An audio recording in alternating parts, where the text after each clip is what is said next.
नमस्कार, स्वागत है आप सबका। मैं हूं आपके साथ मीनाक्षी शोरान। तेल की कीमतें पहले मुद्दा होती थी, सबसे बड़ी सुर्खियां बनती थी। तेल में आग लगी हुई है, लेकिन कोई ज्यादा महंगा अब नहीं कहा जा रहा है। हंगामा उसको लेकर नहीं है, क्योंकि तेल के दाम बीते 2 महीने में हम देखें तो लगभग 7 रुपए बढ़ चुके हैं। लेकिन अब वो हंगामा नहीं है, क्योंकि सुबह सवेरे 6 बजे जब ज्यादातर लोगों की नींद भी नहीं खुलती है, तभी आपकी जेब पर डाका डल जाता है। तेल कंपनियां रोजाना इसी वक्त क्योंकि डीजल और पेट्रोल के दाम तय कर रही होती हैं, लेकिन पिछले करीब 2.5 महीनों का ये अनुभव जो है वो बुरा रहा है। तेल की कीमतें घटती शायद ही हैं, लेकिन आए दिन बढ़ती ही जा रही हैं। अब मीडिया भी रोज रोज पैसों में बदलने वाली कीमतों को सुर्खियां क्यों बनाए और कैसे बनाए, लेकिन न्यूज वर्ल्ड इंडिया इस सबसे बड़े जन सरोकार को मुद्दा बना रहा है। हम सवाल पूछ रहे हैं कि आखिर तेल को जीएसटी के दायरे में क्यों नहीं रखा गया, और ऐसा नहीं हुआ तो अब इसके लिए पहल क्यों नहीं।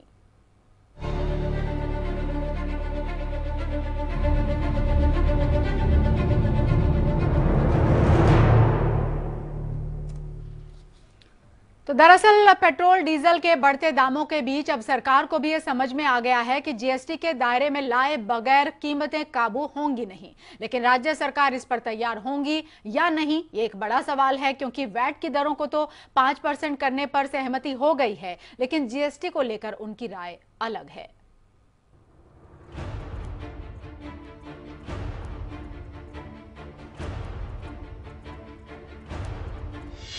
3 साल पहले पेट्रोल डीजल के दाम बढ़ते थे तो सरकार पर सवाल उठते थे।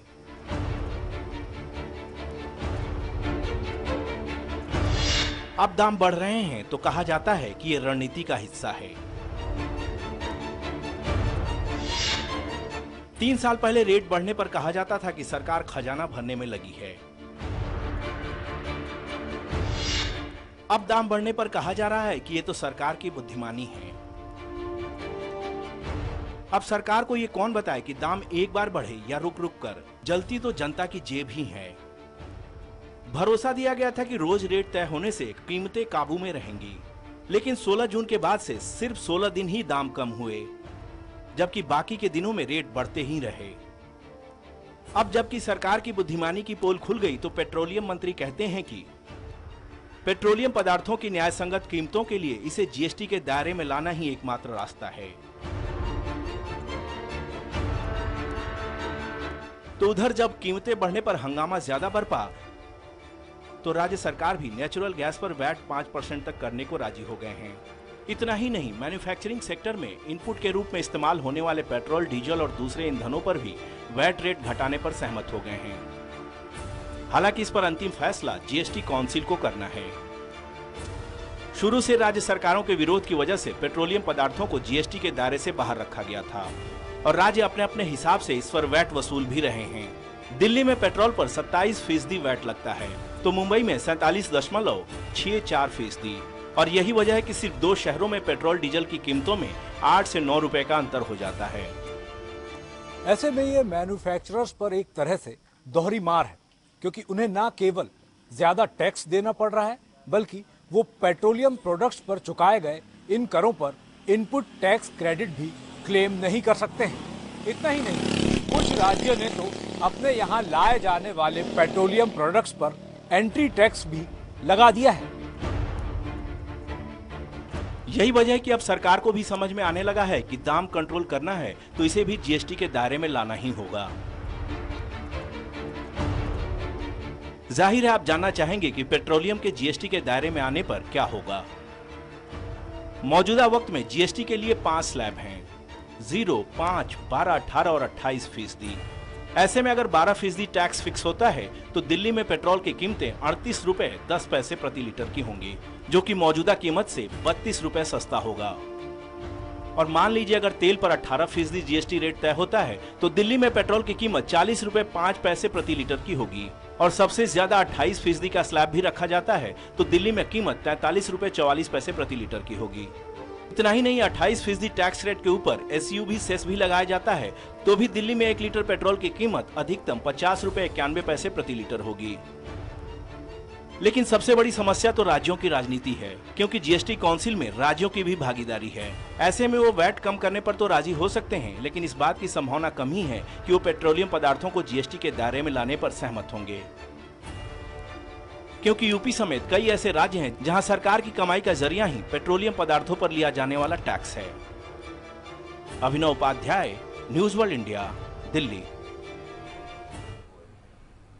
बड़ा मसला है और हमारे दर्शकों की जेब से जुड़ा हुआ मसला है, क्योंकि बीते 2-3 महीने में ही हम देखें जब से रोजाना दाम तय होने शुरू हुए तब से और अब के फर्क में जो प्रति लीटर लगभग 7 रुपए का फर्क आया, निश्चित है वो एक बड़ा फर्क है। लेकिन उसको लेकर रोजाना चर्चा अब नहीं हो सकती है, क्योंकि रोजाना ही दाम बढ़ते हैं। सोने के दाम भी हम अखबारों में देख तो लिया करते हैं, लेकिन रोजाना सोना उस तरीके से क्योंकि खरीदने नहीं जाया जाता है। लेकिन तेल जो है वो एक तरीके से नेसेसिटी उस लिहाज से है कि कोई ना कोई घर से जा ही रहा है और तेल लग ही रहा है। वही तेल फिर ट्रांसपोर्टेशन पर भी लग रहा है, तो वहां भी चीजें महंगी हो रही हैं। तो ये जो पूरा का पूरा दायरा है, इसको थोड़ा समझते हैं और क्या इस दायरे में कहीं पर कोई ब्रेक लग सकता है, इसको तोड़ा जा सकता है, दबाव बनाया जा सकता है, ये हम समझेंगे। हमारे साथ आशुतोष मिश्रा फाइनेंशियल जर्नलिस्ट हैं, मौजूद हैं स्टूडियो में। सर स्वागत है आपका। Shriram Khanna consumer right activist हैं, सर आपका भी बहुत स्वागत है। वैभव अग्रवाल प्रवक्ता भारतीय जनता पार्टी, वैभव जी स्वागत है आपका। और कांग्रेस से प्रवक्ता आलोक शर्मा हमारे साथ मौजूद हैं। आलोक जी बहुत स्वागत है आपका भी।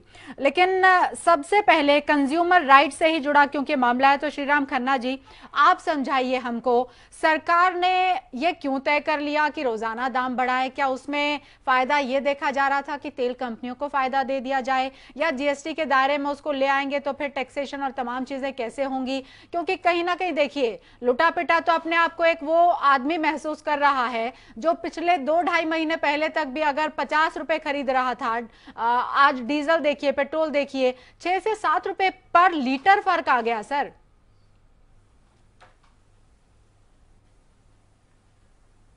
देखिए, दिल्ली में आज 70-71 रुपए का दाम है पेट्रोल का। बंबई में 81-82 रुपए का दाम है पेट्रोल का। और देखिए, सरकारी नीति वो होती है कि जो आम आदमी और गरीबों के इस्तेमाल की चीज पर कम टैक्स लगाए और अमीरों के अय्याशी के सामान पर ज्यादा टैक्स लगाए। तो अय्याशी का सामान क्या है?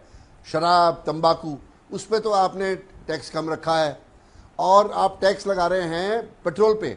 अगर आप 81 रुपए बंबई का पेट्रोल का रेट देखें तो उसके ऊपर 141% टैक्स है, एक्साइज ड्यूटी और वैट मिला के महाराष्ट्र का। 141% टैक्स। इतना तंबाकू और शराब पे नहीं लगाते जितना पेट्रोल पे लगाते हैं। तो यह कौन सी नीति है आपकी और किसकी आप भलाई कर रहे हैं? ये एकदम उल्टी नीति है। पेट्रोल पर टैक्स 18% के स्लैब से ज्यादा नहीं होना चाहिए और आप 141% टैक्स ले रहे हैं। एक्साइज ड्यूटी और वैट को मिला लीजिए तो यही आएगा। 34 रुपए का पेट्रोल 81 रुपए में बिक रहा है बंबई में। 34 रुपए का पेट्रोल दिल्ली में बिक रहा है 71 रुपए का।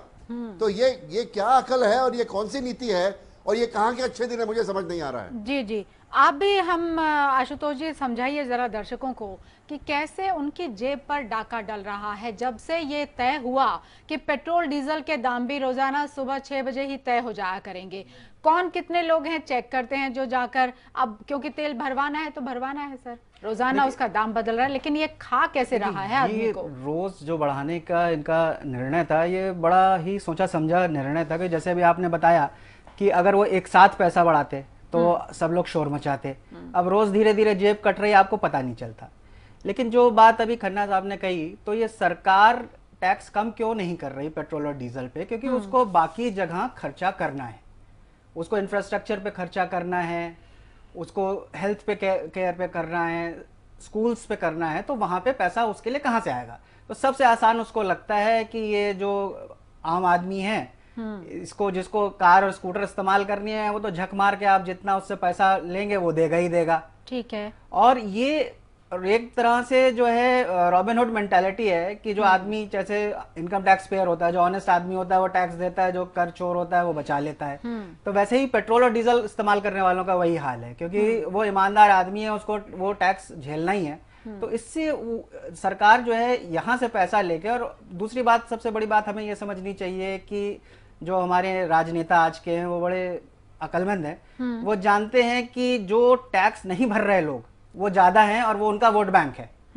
और जो लोग टैक्स दे रहे हैं वो एक तो मात्रा में भी कम है और उनमें से कई तो जो है उनको वोट इन एनी केस देंगे, और जो नहीं देंगे उनकी उनको चिंता नहीं। तो ये वोट बैंक पॉलिटिक्स भी है कि अमीरों से लो जो दे सकते हैं पैसा, और गरीबों पे खर्च करो जहां से फिर वोट पाके अगले आपको इलेक्शन जीत सकते हैं। लेकिन ये तो खाली और अमीर और गरीब का ही मसला है क्या आलोक जी?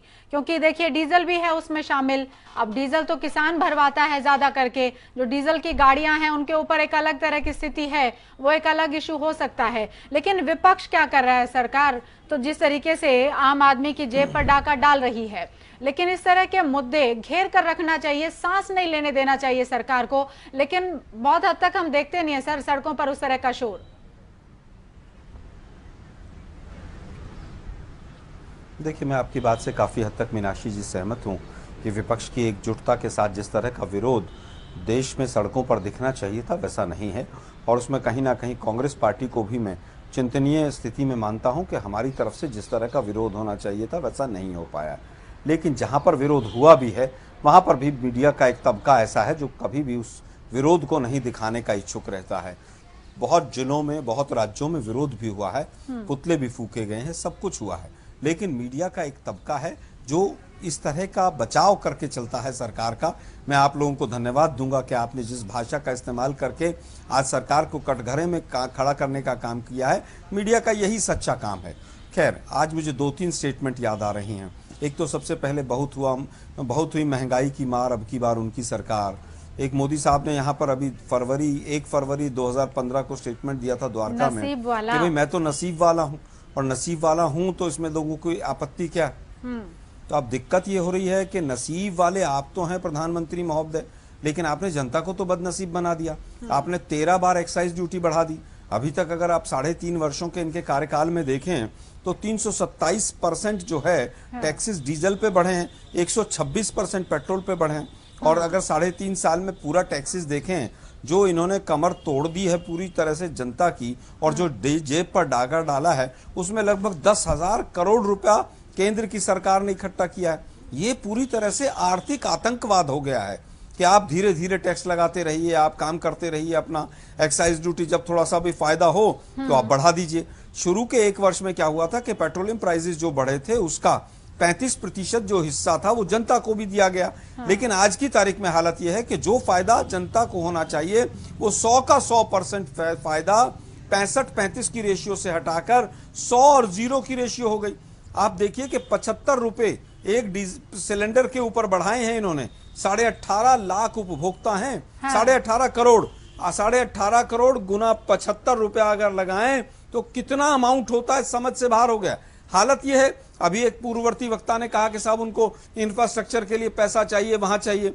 अरे भाई, हेल्थ का बजट आपने घटा दिया 3 साल में, रेलवे को आपसे बजट से बाहर कर दिया, इसका जवाब हम ले लें वैभव जी से। तो ये सरकार जो है केवल और केवल कंपनियों का खजाना भर रही है। ठीक है वैभव जी, देखिए बड़े आरोप हैं और गंभीर आरोप हैं, और सवाल हमारा भी है कि जब कच्चे तेल की कीमतें आधी हैं तो 2014 के बाद जब से आपकी सरकार आई तब से अब तक सबसे ऊंचे दाम पर तेल बिक रहा है, क्यों?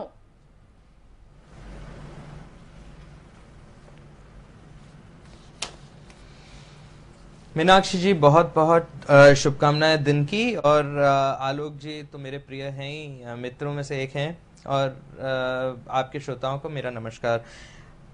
मैं इन चीज़ों का सवाल, आप जब आलोक जी कह रहे थे तो मैं उनके इमोशंस से वाकिफ़ हूँ, और इसमें कोई दो राय नहीं है। जहाँ तक खन्ना जी की बात है, मैं उनके इमोशंस से भी वाकिफ़ हूँ। कंज्यूमर्स का राइट है हल्ला करना, और कंज्यूमर्स को जो उनका राइट है वो उनको मिलना चाहिए, there is no doubt about it. But मैं उससे पहले थोड़ा सा रिवाइंड में जाना चाहूँगा और कुछ नंबर्स शेयर करूँगा। 2013-14 में अर्थव्यवस्था, भारतीय अर्थव्यवस्था का आकार था 96 लाख करोड़। 2016-17 में अर्थव्यवस्था का आकार है 146 करोड़, 146 लाख करोड़। ठीक है। जीडीपी विकास दर 6.9 थी, अभी 7.1 हो गया है। विदेशी मुद्रा का जो भंडार था वो 2013-14 में 315 अरब डॉलर था, अभी 375 अरब डॉलर हो गया है। अभी देखते जाइए, मैं थोड़ा सा ये कह रहा हूं, 2015 में आउट ऑफ 178 इकोनॉमिक फ्रीडम में जो ग्लोबल स्टडीज थी उसके अंदर भारत जो था वो 8वें नंबर पे था और 128वें नंबर पे था। रैंक 10वें पे थी 2015 में 128वें पे था और 2016 में 123 पे आया। जीडीपी ग्रोथ फोरकास्ट जो आईएमएफ ने किया है, इंटरनेशनल मॉनेटरी फंड ने, वो आज की तारीख में इंडिया 1 नंबर पे है। ठीक है, अब थोड़ा सा और देखें, एक्सपेंडिचर ऑन एजुकेशन की अगर हम बात करें, सर हम तेल पर रहे क्या? 65,000 करोड़ के आसपास वैभव जी माफ कीजिए, हम तेल पर रहना चाहते हैं। वैभव जी एक मिनट, नहीं सर, जब मोदी जी ने कहा तब भी 48 रुपए था, डीजल 48 रुपए था, आज 58 रुपए, 10 रुपए का फर्क है। हम तो वो समझना चाह रहे हैं सर, बहुत बड़ा दायरा है सरकार का। सरकार जब 5 साल काम करती है तो जो मिलता है उससे कितना आगे बढ़ाती है, क्या करती है हर सेक्टर में, उस पर डिबेट अलग से हो सकती है। आज तेल सर, तेल क्यों इतना महंगा है? बीते 2-2.5 महीने में क्यों आग लग गई तेल में? नहीं, मैं डिबेट नहीं कर रहा हूं, मेरे को लेकिन आपने बिल्कुल उसको बिल्कुल ठीक दायरे में रखा है, लेकिन मेरे को ये मौका तो मिलना चाहिए कि मैं एक पक्ष रख सकूं, मेरे पक्ष में एक भूमिका बंधेगी। भूमिका में पहले मैं ये देखूंगा कि मैंने क्या किया और फिर मैं उसकी एक्सप्लेनेशन पे आऊंगा कि यदि मैंने तेल आप भटका रहे हैं विषय को, आप विषय को भटका रहे हैं। ये विषय नहीं है यहाँ का। पॉलिसी पर्सपेक्टिव क्या है? तेल के दाम और तेल के टैक्स की बात कीजिए। महंगाई डायन खाए जात है, महंगाई भ्रष्टाचार, महंगाई भ्रष्टाचार, ये सब हुआ तो आप सत्ता में आए और अब आप महंगाई को लेकर आप आंकड़े दूसरे तरह से गिना रहे हैं। उनके 10 साल थे और हमारे 3 साल में हम ऑलरेडी 79,000 के आसपास हैं, 80,000 के आसपास है रफली। उसी तरह अगर मैं अब पॉवर्टी टैक्स कलेक्शन की बात करूं तो 1,70,000 करोड़ 2013-14 में था, जो कि इस समय टैक्स कलेक्शन हमारी जनता का इंटरेस्ट है। वैभव जी माफ कीजिए, मेरे को ये बता दीजिए कि 26 रुपए का तेल 70 रुपए का क्यों एक आम कंज्यूमर को मिलता है? मेरे अगर बच्चे की सेहत ठीक नहीं है तो मेरे देश का भविष्य क्या रहेगा? तो मैं पेट्रोल की प्राइस पे आऊंगा और मैं बिल्कुल स्पेसिफिक हूं, मेरी सारी डिबेट्स में मैं बिल्कुल स्पेसिफिक टॉपिक की बात करता हूं और मैं आपको प्रॉमिस मुझे करता हूं 26 रुपए का तेल 70 रुपए में क्यों मिलता है, मुझे ये बता दीजिए सर। 4% स्पेंड हुआ 2016-17 में। 1.2% 80 रुपए में क्यों बिक रहा है? वैभव जी ये कोई तरीका नहीं है, देखिए आप अपना भाषण दिए जाएंगे, 48 करोड़ आप तमाम आंकड़े लेकर बैठे हुए, फिर हम डॉक्यूमेंटेशन उस तरीके से करने लगे क्या? नहीं, ये कोई तरीका नहीं है सर। और मैं आलोक जी, आंकड़े हैं, आलोक जी, ये अर्थशास्त्र का डिबेट नहीं है, ये पेट्रोल के दाम की बात हो रही है। पेट्रोल के दाम की बात जी, आलोक जी बोलिए। अर्थशास्त्र का व्याख्यान मत दीजिए, वो उसके लिए बजट सेशन आएगा, आप दीजिएगा budget Alok ji, raise your voice, raise your Bharatiya question. Janata Party के शीर्ष नेतृत्व से लेकर, मैं समझता हूं कि शीर्ष नेतृत्व से लेकर और लोअर लेवल तक भाजपा में यही ट्रेंड चल गया कि अपने गोल पोस्ट बदलते रहिए। एक मुद्दे को छोड़िए दूसरे पे चले जाइए, दूसरे को छोड़िए तीसरे पे चले जाइए। अभी इनसे हम पूछना चाह रहे हैं कि भाई आप केवल ये बता दीजिए, अच्छे दिन का जो वायदा किया था वो क्या हुआ उसका? ऐसा पहले प्रधानमंत्री होंगे जिन्होंने अच्छे दिन पर नारे पे पूरा चुनाव लड़ा और 3.5 साल में एक बार भी अपने मुंह से अच्छा दिन शब्द जो है नहीं निकाला। अब नया भारत आएगा, न्यू इंडिया की बात करने लगे। हमारे 3-4 मुख्य सवाल हैं कि आप केवल ये बता दीजिए कि जीडी आपने इतना कुछ कर दिया, उसके बावजूद 38 में से 36 महीने एक्सपोर्ट डाउन क्यों है? जीडीपी की ग्रोथ रेट 3.9 पे अगर आप 2003 और 4 के पैमाने को लें तो, लेकिन आज का विषय नहीं है। विषय ये है कि आप पेट्रोल के और डीजल के प्राइस बढ़ा रहे हैं, किसके फायदे के लिए? रिलायंस के लिए बढ़ा रहे हैं क्या आप? अडानी के लिए बढ़ा रहे हैं क्या? उनकी रिफाइनरियों को ज्यादा से ज्यादा मुनाफा हो उसके लिए बढ़ा रहे हैं क्या आप? हाँ, आप बार बार ट्वीट करते थे कि साहब देखिए पड़ोसी देशों में तो बड़ा सस्ता पेट्रोल और डीजल है। हमारे समय पे $138 प्रति बैरल तक का रेट गया और हमने केंद्र सरकार ने एक्साइज ड्यूटी को 3 बार घटाया। यहाँ उल्टा हो रहा है कि आप वहां पर इंटरनेशनल मार्केट में $25 और $28 तक भी बैरल का रेट चला गया और आपने 13 बार एक्साइज ड्यूटी बढ़ाकर और सारा का सारा खजाना जो है अपना भर लिया। हम फिर उसके बाद पूछना चाहते हैं आपसे, आप जीएसटी चिल्ला रहे हैं। धर्मेंद्र प्रधान जी ने अभी वक्तव्य दिया कि जीएसटी में आना चाहिए। अरे कौन लाएगा? नवाज शरीफ लाएंगे क्या? आपकी सरकार है केंद्र के अंदर। जीएसटी काउंसिल में जितने मेंबर्स हैं उस मेंबर्स में मैक्सिमम सबसे ज्यादा आपके हैं। जीएसटी काउंसिल के अंदर जो फाइनेंस मिनिस्टर्स मेंबर हैं राज्यों के, भाजपा की सबसे ज्यादा सरकार है और वहां पर जो भी निर्णय होता है बहुमत से होता है, तो कौन लाएगा?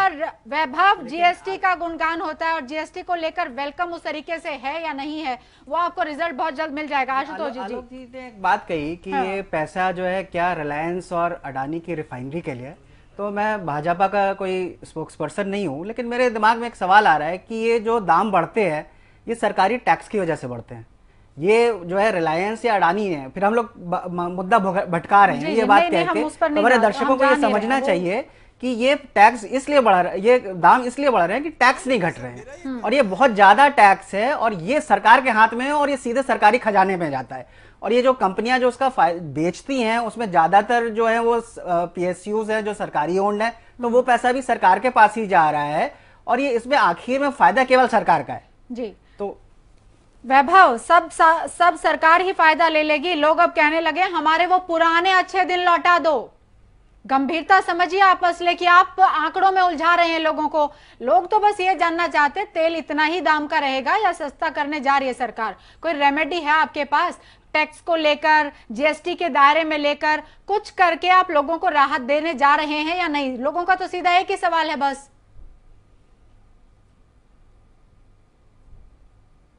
वैभव,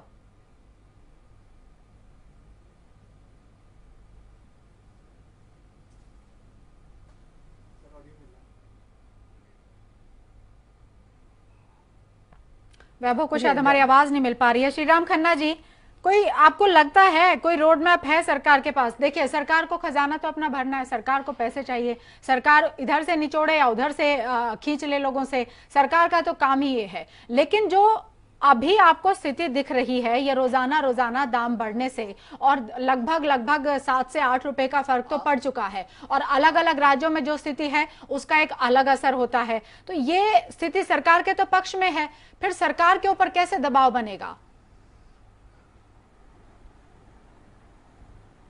देखिए, जब तक जनसाधारण इस पे विरोध नहीं प्रकट करेगा, जो मैं यहाँ अपने दिल में आक्रोश लेकर बैठा हूं आपके कैमरे के सामने, ये सरासर नाइंसाफी है कि 34 रुपए की चीज के लिए महाराष्ट्र के उपभोक्ता से आप 81 रुपए लें और दिल्ली के उपभोक्ता से 71 रुपए लें। जो चीज 50 रुपए पर लीटर की मिलनी चाहिए पेट्रोल, उसके लिए आप 20-30 रुपया पर लीटर रोज पब्लिक से ले रहे हैं। ये सरासर नाइंसाफी है। तंबाकू और शराब से ज्यादा टैक्स आपने पेट्रोल पे लगा दिया है। ये कहां की नीति है? ये कौन से अच्छे दिन की बात आप करते हैं? ये तो बुरे दिन आ गए हैं कंज्यूमर के। ये वैभव से जवाब ले लेते हैं। सरकार को तुरंत GST में लाना चाहिए जी, तुरंत GST में लाना चाहिए वैभव। और देखिए, लोग ये कह रहे हैं कि हमारे पुराने अच्छे दिन लौटा दो। आप गंभीरता समझिए इस बात की।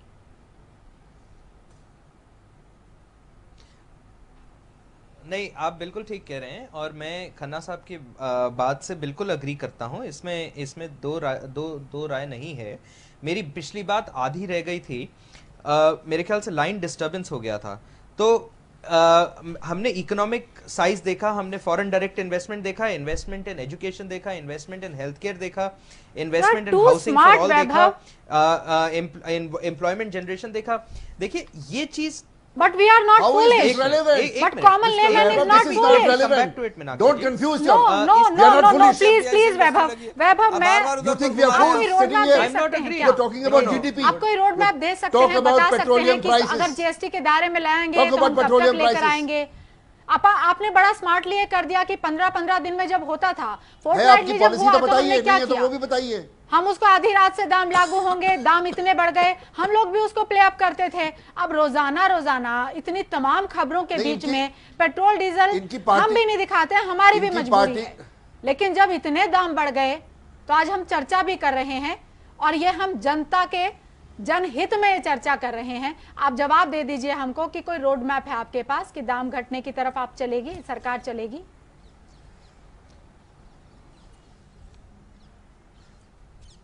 बिल्कुल चलेगी, और दाम घटने के लिए ही धर्मेंद्र प्रधान जी ने बहुत अच्छे से बयान दिया है कि पेट्रोलियम प्रोडक्ट्स जो हैं वो GST के दायरे में आएंगे। GST काउंसिल के सामने ऑलरेडी पेशकश कर दी गई है और GST काउंसिल उस पर डिस्कस करेगी। इसमें कोई दो राय नहीं है। अगर आप पहले क्यों नहीं किया गया? ठान लिया है कि डिबेट में जब GST का इतना ढोल पीटा गया, इतना डंका बजा, मैं तो सिर्फ ये बोलूंगा कि मेगा इवेंट हुआ, तब क्या आपको नहीं मालूम था? सरकार इसको नीचे करेगी, सरकार GST के दायरे में लाएगी, पेट्रोल प्राइसेस की कंट्रोल होगा, और जब होगा जब बात कर लेंगे। लेकिन यदि आप सरकार का पक्ष देखना ही नहीं चाहते और आप एक तरफा बात करना चाहते हैं तो फिर इसके अंदर तो बात ही नहीं बनेगी। नहीं सर, सरकार का पक्ष तो हम तब देखें ना जब सरकार लोगों का पक्ष देख रही है। सरकार लोगों का पक्ष नहीं देख रही है। सरकार अगर जनता का पक्ष नहीं देख रही है तो हम कैसे सरकार का पक्ष? मीनाक्षी जी, किसी भी एक चीज को, मीनाक्षी जी, जनता भी पक्ष देख रही है और जनता साथ में है। और मीनाक्षी जी, आप समझें कि देश की अर्थव्यवस्था को सुधारना एक बहुत बड़ी बात है। जहां पे देश के पास पैसे नहीं है, अब अगर मैं श्रीराम जी से पूछूं कि श्रीराम जी बोल रहे हैं हमें पुराने अच्छे दिन लौटा दीजिए, श्रीराम जी को सस्ता पेट्रोल चाहिए या डॉक्टर की सेवा चाहिए? श्रीराम जी को बच्चों की एजुकेशन चाहिए या सस्ता पेट्रोल चाहिए? क्या चाहिए? बाप रे श्रीराम जी जी जी कंज्यूमर को क्या चाहिए? मतलब आप मैं भी कह तो रहे हैं प्रश्न कि पूछ पेट्रोल सकता सस्ता हो जाएगा, मैं भी तो सरकार तो बच्चों की हूं, डायलॉग है एजुकेशन जनता का, खराब हो मैं प्रश्न जाएगी। पूछ रहा हूं, मेरे को जवाब दीजिए। आपको नीति आपकी एक नीति गलत है। मिनट आलोक जी, श्रीराम जी को मेरा प्रश्न श्रीराम जी को है, श्रीराम जी को जवाब देने दीजिए। आपकी नीति गलत है। मैं जवाब दे रहा हूं। पेट्रोल की तो श्रीराम जी, आपने इलेक्शन क्यों नहीं लड़ा? अगर सरकार की नीति में आपको विश्वास नहीं है तो आप ये कह रहे हैं कि पेट्रोल के दाम नहीं बढ़ेंगे तो शिक्षा से वंचित रह जाएंगे। ये कैसी नीति है आपकी? आपको सरकार की नीति में विश्वास ही नहीं है। आपको यह अंदाजा है कि सरकार देश की अर्थव्यवस्था कैसे चलाती है? आपको यह अंदाजा है कि सरकार की देश व्यवस्था की अर्थव्यवस्था में मैनेजमेंट में क्या रोल होता है? जो जॉबलेस ग्रोथ आपने किया पिछले 3 बहुत साल अच्छा में, लगता है। आप 10 RTI मैं भी रोज लगाता हूँ, लेकिन इसको आइसोलेशन में नहीं देख सकते आप। कोई सरकार पैसे से, पेट्रोल के टैक्स से अपना पेट थोड़ी भर रही है। सरकार वापस पैसे जनता को ही तो लौटा रही है। ठीक है, अरे यार श्रीराम जी, ये गलत बात है, ये गलत बात है। आप आइसोलेशन में जनता, आपको ऐसा नहीं करना चाहिए। आइसोलेशन में नहीं ठीक देख है सकते इस चीज को। वैभव, हम आपके पास भी और आलोक जी भी कुछ कहना चाह रहे हैं, आलोक जी आपसे भी। और जो श्रीराम खन्ना जी कह रहे हैं कि अगर तेल सस्ता हो जाएगा तो हमारे बच्चों को अच्छी एजुकेशन नहीं मिलेगी या हमारे बच्चों को अच्छा स्वास्थ्य नहीं मिलेगा, ये कहाँ की नीति है? और क्या सरकार वाकई इसी नीति पर आगे बढ़ रही है या सरकार ऐसे ही काम कर रही है कि आपको एक तरफ से इस तरीके से ड्रेन किया जाएगा, आप कैसा पैसा आपसे, और फिर दूसरी तरफ लगाया जाएगा? सरकार को तो सोचना चारों तरफ से है और चारों ही तरफ से जनता का हित कैसे हो। अगर सरकार उस दिशा में आगे बढ़ रही है तब तो ठीक है, वरना फिर सरकार के ऊपर भी सवाल उठेंगे और उन्हीं सवालों को हम उठाएंगे एक ब्रेक के बाद। देखते रहिए न्यूज़ वर्ल्ड इंडिया।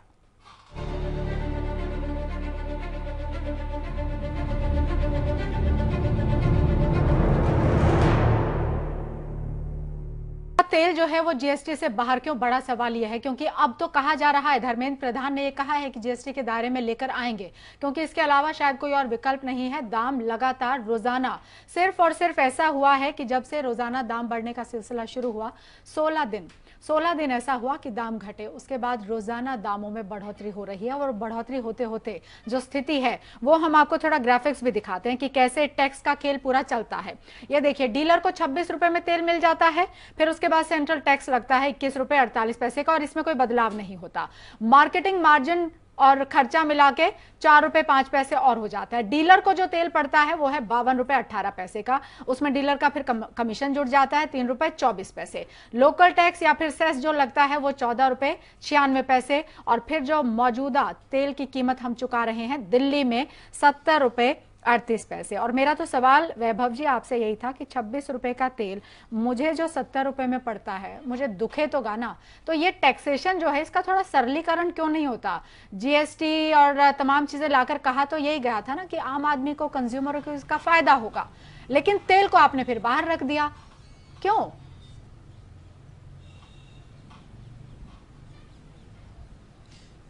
नहीं मीनाक्षी जी, आपका प्रश्न बिल्कुल ठीक है और मैं तो शुरू से ये कह रहा हूं कि जो श्रीराम जी कह रहे हैं वो बिल्कुल ठीक कह रहे हैं। आशुतोष जी की बात से वाकफियत रखता हूं, आलोक जी जो कह रहे हैं बिल्कुल ठीक कह रहे हैं, यानी विपक्ष जो कह रहा है बिल्कुल ठीक कह रहा है। लेकिन मेरे को कहने का मौका मिलना चाहिए। तेल को इनिशियली दायरे के बाहर रखा है। देखिए, हम जब सुबह नहाने जाते हैं तो पहले पानी में पहले पैर डालते हैं और उसके बाद बाकी हिस्से डालते हैं और उसके बाद सर डालते हैं। हम एक साथ नीचे शावर के नीचे नहीं खड़े हो जाते यदि हम शावर लेते हैं। उसी तरह अगर इसको हम देखें तो हमने टैक्स का, इंडिया में टैक्स का स्ट्रक्चर जो इतना कॉम्प्लिकेटेड था, जीएसटी को लाके उसको सॉल्व किया। अब जब वो वाला टैक्स स्ट्रक्चर बाकी जनता की जिंदगी में आ गया है, बाकी सिस्टम में आ गया है, तो अब उसको पेट्रोल पे भी इंप्लीमेंट करेंगे, उसी तरह उसको तंबाकू पे करेंगे, उसी तरह उसको लिकर पे करेंगे और जो आइटम्स बचे हैं उस पे करेंगे। आप देखिए, अभी पिछले हफ्ते जीएसटी काउंसिल की बैठक हुई, उसमें जो रेगुलर परसेंटेज रेट है वो कई आइटम्स पे कम किए हैं जीएसटी में। क्यों? क्योंकि हमें डेटा मिलना शुरू हो गया, हमें यह पता चल गया कि मार्केट का ट्रेंड क्या है। मैं पहले होटल में खाना खाने जाता था अपनी मिसेस के साथ, यानी अगर मेरे को 2500 रुपए का बिल आता था एक दिन का, एक रात के खाने का 2 जनों का, आज की तारीख में वो 1800-1700 पे आता है। कैसे आता है? क्यों? क्योंकि 32% टैक्स से सीधा 18% टैक्स आ गया, तो वो तो बहुत बड़ी बात हो गई ना। ठीक है तो वैभव जी, टैक्स आप स्ट्रक्चर बताइए मुझे complicated आशुतोष होता जी। है, ठीक उसको है solve वैभव, करने में ठीक है, समय हम लगता समझ है। गए आपका हम पॉइंट। रातों रात इसको सॉल्व नहीं कर सकते। आपको पहले ही करना चाहिए था। अब अगर आप रातों रात नहीं कर सकते हैं तो पहले इसको दायरे में लेकर आना चाहिए था। हम तो ये सवाल पूछ रहे हैं। खैर एनीवेज, मैं आशुतोष जी आपसे समझना चाहूंगी, ये जो सिस्टमैटिक सिस्टम एक बताया जा रहा है, क्या वाकई ये इतना सिस्टमैटिक है? क्योंकि देखिए, आम जनता को कितने लाख करोड़ में कमाई हो रही है, कहां से कमाई हो रही है, कहां खर्चा हो रहा है, कोई मतलब नहीं है। उसको मतलब है उसको जो रोजाना चुकाना पड़ता है उससे, और वो रोजाना ज्यादा दाम चुका रहा है। तो इसमें जैसे मैंने शुरू में कहा था, इसमें देखिए सबसे बड़ी दिक्कत क्या है कि वैभव जी आज जाके एक रात में 1800 रुपए का खाना खा सकते हैं। हिंदुस्तान में कितने लोग होंगे जो एक रात में 1800 रुपए का जाके डिनर कर सकते हैं? तो सबसे बड़ी दिक्कत ये है कि जो पॉलिसी बनाने वाले हैं और जो पॉलिसी का जिन पे असर होता है उनमें इतना अंतर है। तो उस तरह देख रहे हैं। अब हम फिर डिबेट से भाग रहे हैं। नहीं, डिबेट नहीं, आप सुनिए पूरी बात। तो टैक्स में जो है, जैसे बात अभी हम लोग कर रहे थे, जीएसटी से इसीलिए बाहर रखा गया, जीएसटी से इसको इसीलिए पहले बाहर रखा गया। और जो प्रधान जी आप कह रहे हैं कि हम जो है जीएसटी लाएंगे, वो इसलिए कि उन्होंने अपनी बला अरुण जेटली के सर पे टाली, क्योंकि जीएसटी तो प्रधान जी ला नहीं सकते, तो उन्होंने पहले ये किया। तो अब जीएसटी में अगर आप बाकी चीजें शुरू से जीएसटी में लाए थे तो क्यों नहीं तेल को शुरू से डाल सकते थे? उसकी बड़ी सीधी वजह ये थी कि जो पॉलिटिशियंस थे वो जानते थे कि सरकार हमारी स्टेट लेवल पे भी हमारी ही सरकार है, और इनके जो वहाँ पे चीफ मिनिस्टर्स थे वो भी नहीं तैयार थे, और जीएसटी में जल्दी आएगा नहीं, क्योंकि ये जो है सोने की अंडा देने वाली मुर्गी है, ये उसको कोई छोड़ने वाली नहीं है। ना ये वो बीजेपी की सरकार छोड़ेगी, और कल को कांग्रेस की या किसी और की भी आएगी तो वो भी नहीं छोड़ने वाली। और ये बड़ा सिंपल प्रॉब्लम है इनडायरेक्ट और डायरेक्ट टैक्स के जो डिफरेंस होता है। तो जो इनडायरेक्ट टैक्स है, जो कि अभी तेल पे जो लगता है, ये हमेशा इसमें गरीब को मार पड़ती है। जो डेवलप्ड कंट्रीज होती है वहां पे जो डायरेक्ट टैक्स, जैसे कि इनकम टैक्स, वेल्थ टैक्स है, उसकी जो वो होता है वो ज्यादा होती है, ज्यादा कलेक्शन होता है। हिंदुस्तान में अब करीब करीब वो हो गया है, लेकिन अभी हम लोग उस स्तर पे पहुंचे नहीं है। तो जब तक वहां पे नहीं पहुंच जाते तब तक ये सरकार अपना खर्चा तो कम करेगी नहीं। और अब चाहे वो हम इंफ्रास्ट्रक्चर के नाम पे कहें, चाहे एमपीज और मिनिस्टर्स की सैलरी के नाम पे कहें, या लोकल चीफ मिनिस्टर और उनके सैलरी के नाम पे रहे, तो वो टैक्स नहीं कम करने वाले। तो हम लोग ये आशा रखें कि बहुत जल्दी कोई बहुत ज्यादा टैक्स कम होगा। ऐसा नहीं होगा। दिल्ली में कम। आलोक जी, जी आलोक जी, देखिए आशुतोष जी तो इशारा कर रहे हैं, स्पष्ट तौर पर वो कह रहे हैं, इशारा भी नहीं, वो कह रहे हैं कि जीएसटी में बहुत जल्दी ये आने वाला है नहीं। तो सर सवाल तो देखिए आपसे भी है ना, कि चाहे 3 साल पहले नसीब वाला प्रधानमंत्री और तमाम बातें, अच्छे दिन, ये सब चीजें हुई, लेकिन आपने भी तो सर लगभग उसी श्रेणी में लोगों को रखा। आप अगर एक वो सिस्टमैटिक सिस्टम बनाकर दे देते जिसको कि फॉलो करना पड़ता, जैसा कि अब ये जीएसटी में नहीं लाए और आपको भी एज इट इज मिल जाए, जनता की कौन सोचता है सर?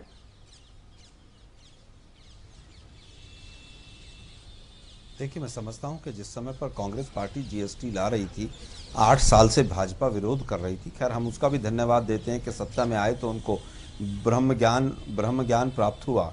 लेकिन जब हम 18% में अल्कोहल को भी और पेट्रोल को भी रख रहे थे, तब तो मोदी जी वहां पर गांधीनगर में बैठ के प्रेस कॉन्फ्रेंस करते थे कि कांग्रेस जो है लूटना चाहती है देश को, कांग्रेस जो है राज्यों के अधिकारों का हनन करना चाहती है। आज 40% में भी नहीं भर रहा इनका। तो हमने तो सिंपल एक बहुत अच्छा हमने एक तरीका दिया था जीएसटी को इंप्लीमेंट करने का भी और रेट ऑफ इंटरेस्ट का भी। हमारे टाइम में मात्र और मात्र एक मैक्सिमम था कि 18% से ऊपर जाएगा ही नहीं, लेकिन आप 28 भी ले आए और 40 भी ले आए, और जो बाकी चीजें हैं उनके ऊपर 56% तक टैक्स है। तो आज हम देश को यही पूछना चाह रहे हैं, जनता से भी हम पूछना चाह रहे हैं कि भाई आपने क्या सोचकर बीजेपी को वोट दिया था। और जनता से हम अपील भी करते हैं कि बीजेपी के तमाम इस तरह के जो कुकृत्य हैं, जो आर्थिक आतंकवादी सरकार हो गई है, उससे पूरी तरह से मैं समझता हूं कि उससे निजात पाने का जल्द से जल्द जनता अपना काम करे। बेरोजगारी लगातार बढ़ रही है। अभी आपने 4 बार हमारी भाषा इसकी रोड में कभी नहीं हो सकती, ये कांग्रेस की ही हो सकती है। लेकिन मीनाक्षी जी, इनके पास कोई रोड मैप नहीं। अरे साहब, ये तो मोदी साहब ने क्या क्या कहा है, भाइयों बहनों मित्रों कह के मैं कहने पे आऊंगा तो बड़ी दिक्कत हो जाएगी। आपको थोड़ी बताएंगे ना सर। मैं केवल ये कहता हूं कि आप जो कर रहे हैं क्या? नहीं, फिर तो मैं राहुल गांधी पे आ जाऊंगा, फिर तो मैं रॉबर्ट वड्रा पे आ जाऊंगा। नहीं, हमको जाना ही नहीं है। श्रीराम खन्ना जी, ये सरकार ज्यादा बुद्धिमान अपने आप को हम मानकर चले क्या कि मानकर चल रही है? क्योंकि देखिए, बुद्धिमानी फिर कब उल्टी पड़ जाए इसका अंदाजा सरकारों को रहता नहीं है। वो बाद में रियलाइज होता है और फिर बाद में कहा जाता है कि हाँ, हम अहंकारी हो गए थे और तमाम बातें कही जाती हैं। लेकिन इस वक्त जिस तरीके की स्मार्ट गवर्नमेंट अपने आप को दिखाना चाहती है, इसका रिपरकशन किस तरीके से होगा सरकार को अगर लगातार इसी तरीके से दाम बढ़ते हैं तो? देखिए, आम आदमी बहुत सियाना है, वो सब कुछ देख रहा है, सुन रहा है और समझ रहा है। समय आने पर उसको जवाब देना पड़ेगा और तब ये लोग और इनका जो गुरूर है और इनका जो घमंड है वो चूर चूर हो जाएगा, ये ऐसा मुझे लगता है। और समय आने पर भारत की जनता ने करके दिखाया है।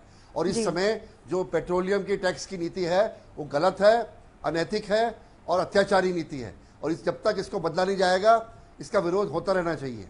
जी, तो आशुतोष जी, ये स्थिति है कि देखिए, आप कह रहे हैं जीएसटी में अभी लेकर आएंगे नहीं, क्योंकि अब सोने का अंडा देने वाली मुर्गी है, तो अपना नुकसान तो देखिए सरकार नहीं करवाएगी, क्योंकि उसको गवर्नेंस करना है तो पैसा उसको चाहिए है। अब पैसा जब यहाँ से ऑटोमेटिकली हो रहा है जनरेट, तो फिर वो क्यों छूना चाहेंगे? तो फिर ये बयानबाजी क्यों? धर्मेंद्र प्रधान क्यों कहते हैं कि हम कोशिश करें कि इसको भी जीएसटी के दायरे में ले आए? नहीं, देखिए, कोशिश तो हर आदमी करता है कि दिन सुधर जाए, कोई ये तो कहेगा नहीं कभी की। लेकिन अगर आप देखें तो सरकार की, आप एक शब्द इस्तेमाल करती हैं रोड मैप, तो इस सरकार ने एक अपना रोड मैप दिखाया है। अभी गडकरी जी ने जो है श्याम की मीटिंग में कहा कि मैं नहीं चाहता था कि आपका पर्टिकुलर ऑटो सेक्टर इतना बढ़े, क्योंकि जिस तरह से बढ़ रहा है तो मुझे एक अलग बनानी पड़ेगी हाईवेज पे एक लेन केवल गाड़ियों के लिए। तो और उन्होंने साथ साथ ये भी कहा कि हम इलेक्ट्रिक व्हीकल्स और जो है एथेनॉल से ड्रिवन व्हीकल्स, इस तरह के बायोफ्यूल्स का इस्तेमाल करेंगे। जी। दुनिया में देखा गया है, चाहे वो अमेरिका हो, चाहे हम लोग देखें तो ब्राजील की बात करें, कि वहाँ पे एथेनॉल का इस्तेमाल करके और इलेक्ट्रिक व्हीकल्स का इस्तेमाल करके, अभी चाइना ने भी कहा है कि हम 2030 तक जो है एथेनॉल इस्तेमाल करना 2020 से शुरू कर देंगे। हिंदुस्तान में है लेकिन अभी इतना हुआ नहीं है। तो एक तरीका तो सरकार जो दाम कम करने का ये है। हमको ये समझना पड़ेगा कि जो टैक्स का बर्डन है वो सरकार कैसे कम करेगी। तो वो ये ऐसे कम करेगी कि जो पब्लिक ट्रांसपोर्ट है उसमें ये बाकी जो ग्रीनर व्हीकल्स कहलाती हैं, जैसे अभी कई जगह महाराष्ट्र वगैरह में इन्होंने चालू भी कर दी है, तो उससे जो आम आदमी जिसको हम बात करते हैं वो नहीं, जो कि मोटरसाइकिल और कार में चलता है, जो कि पब्लिक ट्रांसपोर्ट पे चलता है, उसका उस पे जो खर्चा है उसका कम हो जाएगा, उसको आराम मिल जाएगा। और मान लीजिए जो हम लोग बात करते हैं कि बाकी उसकी तो थोड़ी बहुत राहत जैसे दिल्ली सरकार ने दे रखी है, अगर दिल्ली में 70 है और बम्बई में 80 है, तो इसका मतलब जो राज्य सरकारें हैं जो अलग अलग है वैट भी कम कर सकते हैं। और जैसे अभी बताया एक्साइज ड्यूटी, तो अगर वो 26 रुपए का है तो एक्साइज ड्यूटी कम करना इनके हाथ में है। कुछ तो कीजिए ना वैभव जी, कुछ तो कीजिए। महाराष्ट्र में लगभग 49% वैट है, तो अब देखिए फिर आप कहते हैं कि नहीं हम कोशिश करें। अब कुछ तो कीजिए, लोगों को तो राहत मिलनी चाहिए ना। हम तो उन्हीं के लिए चर्चा कर रहे हैं और निश्चित है फिर उन्हीं लोगों में हम भी आते हैं। सर मीनाक्षी जी, हम ये कतई नहीं कह रहे कि हम कोशिश कर रहे हैं, हम ये कह रहे हैं कि हम कर रहे हैं। हम कब कर रहे हैं? आपका प्रश्न ये है कि अच्छा आप कर रहे हो तो ये बता दो कब कर रहे हो। हम अब कर रहे हैं। आपको मैं एक दशक पीछे ले जाना चाहूंगा 10 सेकंड के लिए। भारत का फिस्कल डेफिसिट 2013-14 में 4.5% ऑफ द जीडीपी था, मैं उसको 3.5% ले आया, ठीक है। और अब मैं टारगेट पे हूं 3.2% लाने पे। फिस्कल डेफिसिट का मतलब है कि मैं अपना देश जो है वो लॉस में चला रहा था।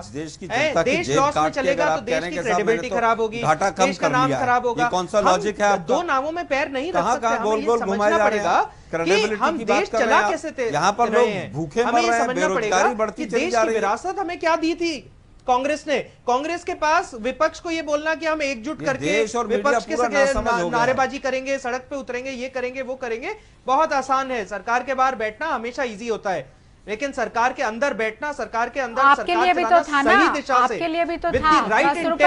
10 रुपए बढ़ गए। देखिए सर, मेरे को तो जो 10 रुपए ज्यादा देने पड़ते हैं वो चिंता है।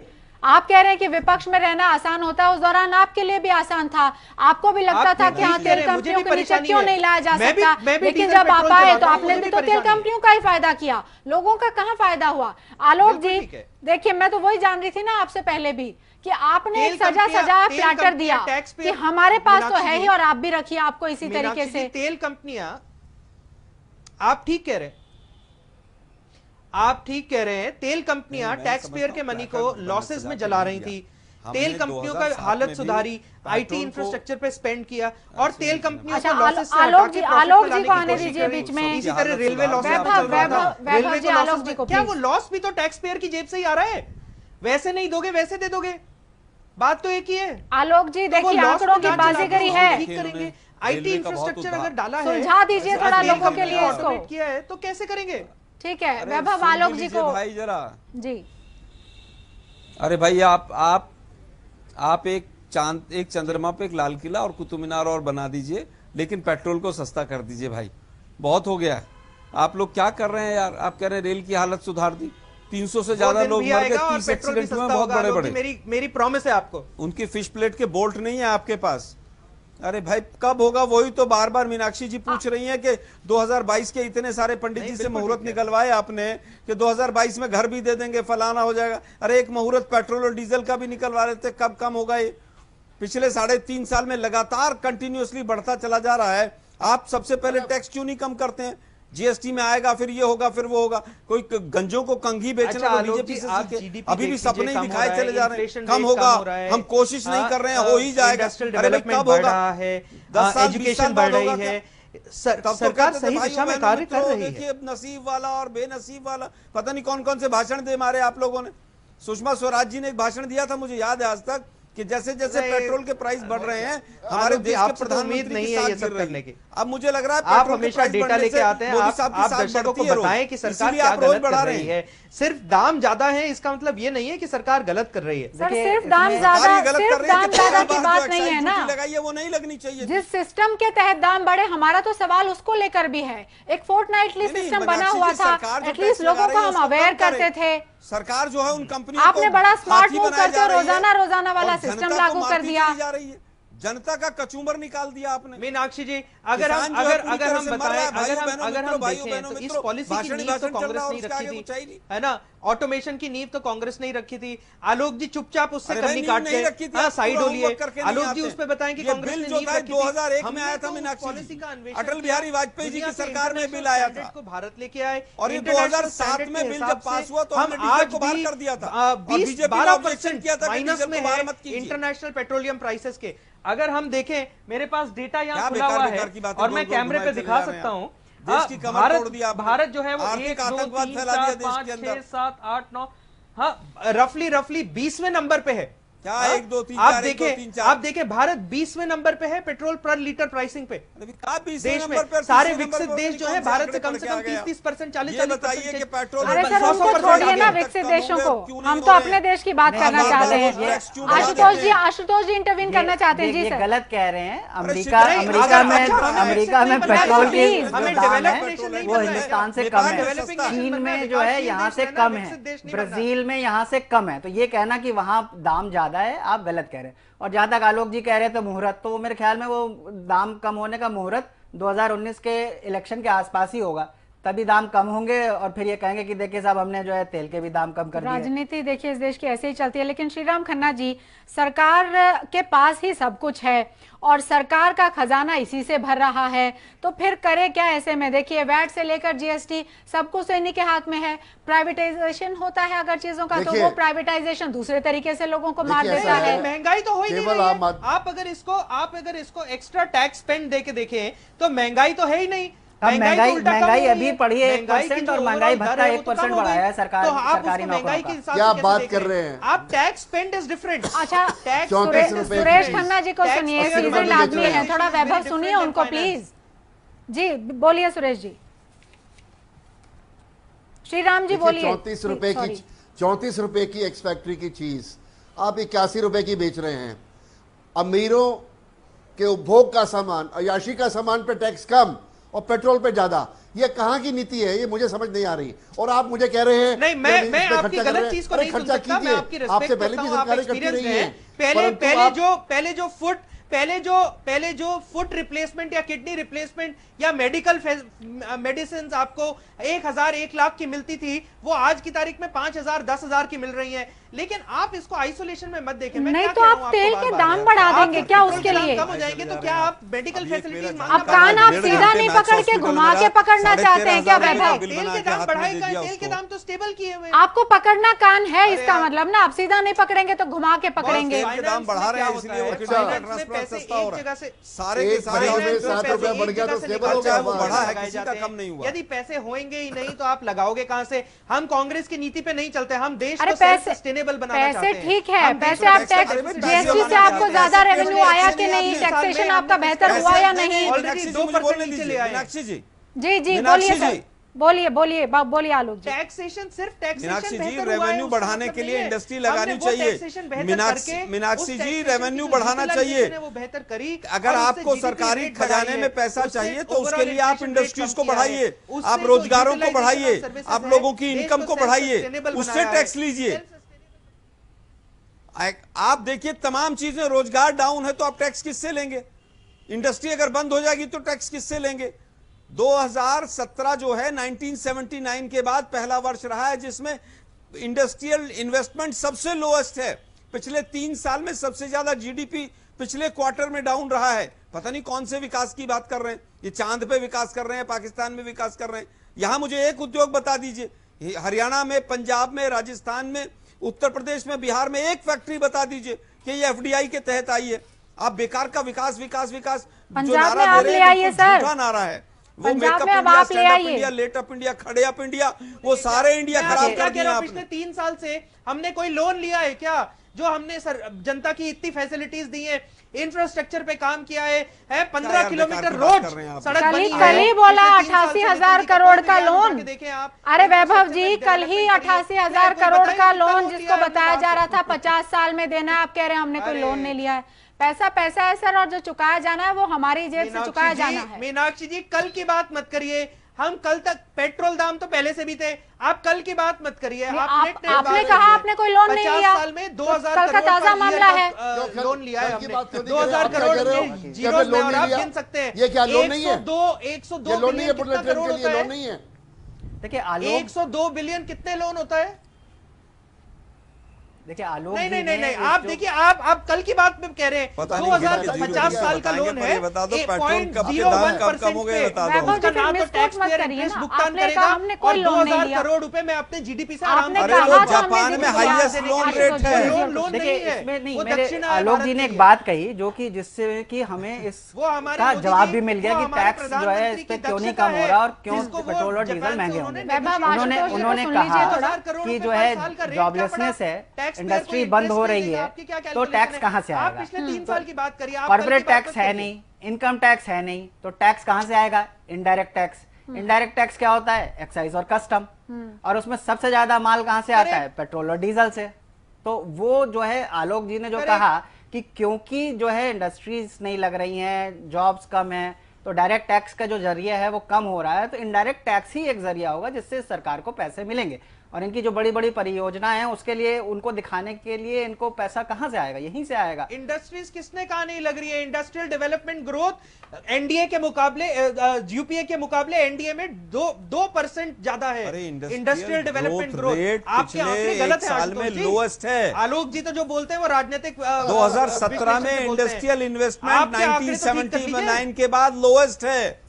ये आपका इकोनॉमिक सर्वे और आप आईआईपी वगैरह पे ध्यान दीजिए वैभव जी, तो आपको जो है आपकी गलतफहमी दूर हो जाएगी। 1979 की बात मत करिए, आप यूपीए के पिछले 10 साल की बात करिए। ये अलग-अलग सोर्सेज से अलग-अलग आंकड़े दिखाकर सब अपने-अपने पक्ष के आंकड़ों की बात करेंगे। उनको तो हम सजा दे चुके हैं, वोटर उनको सजा दे चुके हैं। उन्होंने परफॉर्म नहीं किया तो यूपीए को सजा मिल चुकी है। अब हमें उनसे कुछ नहीं। मुहूर्त निकलवाओ, नवरात्रि आ रहे हैं, पेट्रोल और डीजल के प्राइस कम करवाओ। आपने तो जीडीपी भी बढ़ी हुई बताई थी सर, आपने पता नहीं कैसे जीडीपी को भी अच्छा बताया। जीडीपी जबकि 3 साल के लोएस्ट पर है, अभी 2% का उसमें डाउनफॉल है। श्रीराम खन्ना जी, आप जरा आइए बीच में और ये समझाइए कि देखिए ये तो इनके पास तो अपने बेहतरीन आंकड़े हैं, इनकी तरफ से तो रफ्तार से सब कुछ हो रहा है, सब अच्छा चल रहा है, पिस रही आम जनता। और आम जनता क्या करे, सड़क पर उतरे तो किसकी अगुवाई में उतरे, कोई एक एक आदमी उतर नहीं सकता। विपक्ष जिस तरीके का है, विपक्ष ये मीडिया पर भी आरोप लगा रहे हैं, आलोक जी की कोई एक सेलेक्टिव सेगमेंट है जो कि उस तरीके से अगर वो लोग विरोध प्रदर्शन भी करते हैं तो उठाते नहीं है। सर, महंगाई को लेकर कितना प्रदर्शन किया भारतीय जनता पार्टी ने, और उसी का एक ही असर हुआ कि वो 2014 में सत्ता में आ गए। नहीं, जब ये देखिए जब यूपीए की सरकार थी तो भारतीय जनता पार्टी ने पार्लियामेंट में कई बार चक्का जाम किया पेट्रोल की कीमतों पे, गैस के ऊपर, और ये इतनी तेजी से बोलते थे कि इन्होंने पार्लियामेंट कई दिन नहीं चलने दी। और अब जो हम बोल रहे हैं तो हमें बेवकूफ बता रहे हैं। अरे भाई, जो आप कर रहे हो वो एकदम गलत है, क्योंकि आपकी सरकार मेजोरिटी में है, इसका मतलब ये थोड़ा ना कि आप मनमानी कर लेंगे और ये बता के कि अगर पेट्रोल के काम कम हुए तो आपकी पढ़ाई लिखाई बंद हो जाएगी, आपके अस्पताल बंद हो जाएंगे। ये आप हमें कौन सी नीति सिखा रहे हैं? आपके मिनिस्टर फाइनेंस के हैं, आज भी हैं, हर प्रदेश में हैं। आप चाहें तो कल टैक्स कम करवा सकते हैं, वैट भी और एक्साइज ड्यूटी। क्यों नहीं करवा रहे? बताइए, आप क्यों नहीं करवा रहे? टैक्स क्यों नहीं करवा रहे? किस बात को वैभव जी, किस बात को? आपको मैक्सिमम टाइम दिया बोलने का, हमने किसी चीज को कॉर्नर में नहीं धकेला है। प्लीज करके देखें, अकेले खड़े होकर आइसोलेशन में मत देखिए। आइसोलेशन में नहीं देख रहे हैं सर, सब्सिडी कितनी चीजों की धीरे धीरे खत्म होती जा रही है।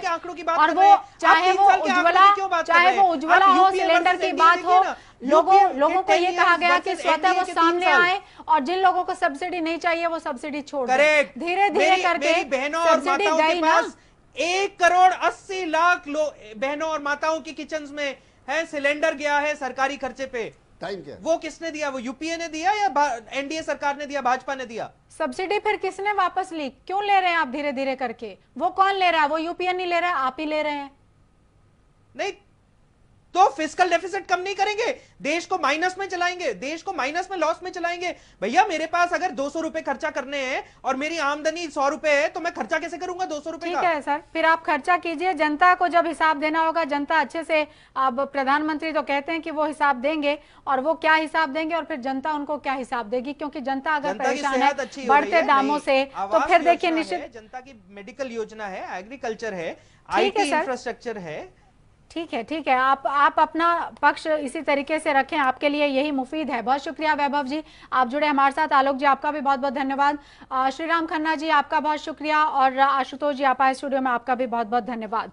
तो दरअसल बीते जब से पेट्रोल के दाम रोजाना बढ़ने का सिलसिला शुरू हुआ, 16 दिन पेट्रोल के दाम गिरे, वरना रोजाना तेल के दाम बढ़े हैं, और वो बढ़ते बढ़ते स्थिति यह है कि 5 से 7 रुपए तक पेट्रोल और डीजल दोनों के दाम बढ़ गए हैं। जनता परेशान है, लेकिन जनता को वो प्लेटफॉर्म नहीं मिल रहा है कि किस तरीके से अपनी आवाज को उठाया जाए। हमने कोशिश की जनता से जुड़ा हुआ ये मुद्दा उठाने की, आंकड़ों की गवाही दुहाई देकर वैभव लगातार सरकार का बचाव करते नजर आए, लेकिन ये सत्य है कि पेट्रोल के दाम बढ़े हैं। अब सरकार के ऊपर इतना दबाव जरूर है कि धर्मेंद्र प्रधान ये कह रहे हैं कि हम जीएसटी के दायरे में लेकर आएंगे, लेकिन कब, ये सवाल अब भी जस का तस है। आज के लिए इस चर्चा में इतना ही। नमस्कार।